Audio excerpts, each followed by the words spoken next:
making ourselves ready for the Lord's coming. I'm also very thankful that for some of us, we've actually been covering these messages. This is probably the fourth time. We heard it once in the message, we covered it in the morning revival, we reviewed it again, and we're hearing it again this weekend. And I'm so thankful to the Lord that we're covering this topic, making ourselves ready for the Lord's coming.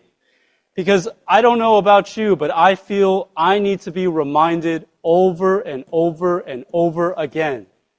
What am I living for? What is the meaning of my life? I feel every day when I wake up, I need to remind myself, what am I doing here? I'm here today because I want to make myself a little more ready. I want to be ready for the Lord's coming. And I feel it's so easy to lose track of what we are living for. We get caught up with all the day-to-day things at work and at home, and I just forget, actually, I want to be one who is living for the Lord's coming. And actually, when we make ourselves ready for the Lord's coming, actually, we can hasten the Lord's return. Because actually, the Lord, He's coming for someone. He's coming to get married. He's coming for a bride. So when we make ourselves ready for the Lord's coming, actually, we are meeting His need. And we're helping Him to come back faster. So I'm so thankful that we can cover this topic again. So in this conference, we see these 4 matters that we need to do to make ourselves ready, right? We need to be those who are fighting the good fight. We have to be those who are finishing the course, those who are keeping the faith. And also tonight, we're going to cover this matter of loving the Lord's appearing. I hope we wouldn't forget about this 4th one, loving the Lord's appearing. Because Paul, in 2 Timothy 4:8, he said that this crown of righteousness was laid up for him. But not only for him, hallelujah, not just for Paul, but all those who have loved His appearing. We can be those who love the Lord's appearing. And what a critical thing it must be to love the Lord's appearing.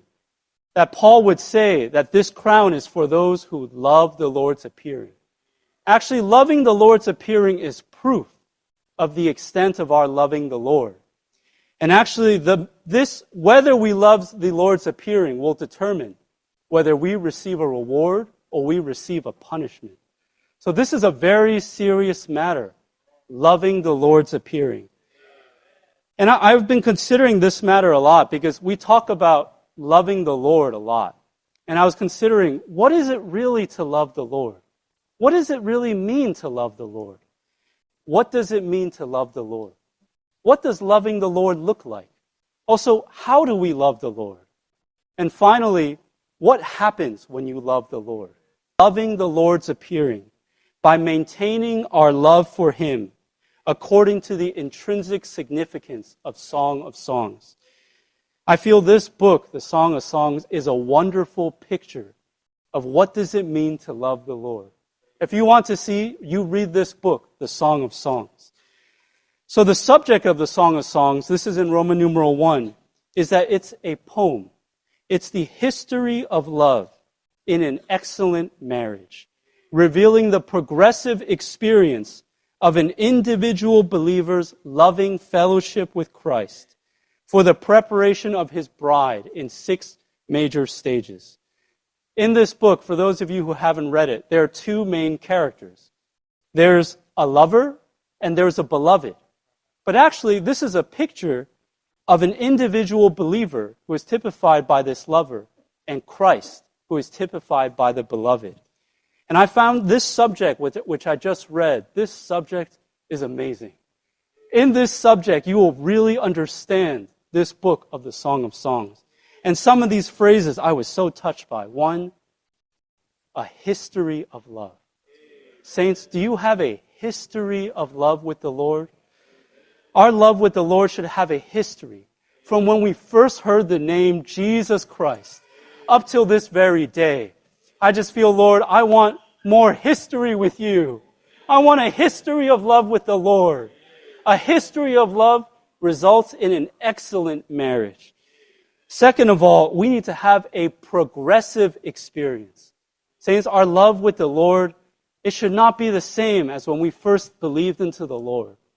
until this very day. Our love for the Lord shouldn't be the same as last year. Our love with the Lord needs to advance. And that's why in this book there's 6 progressive stages. Our love with the Lord needs to go on day by day, month by month, year by year. We need to advance. And this phrase, loving fellowship.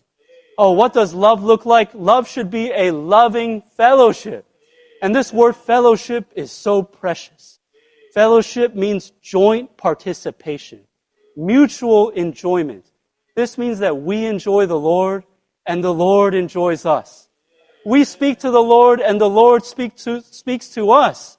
We talk a lot about how much we need to enjoy the Lord.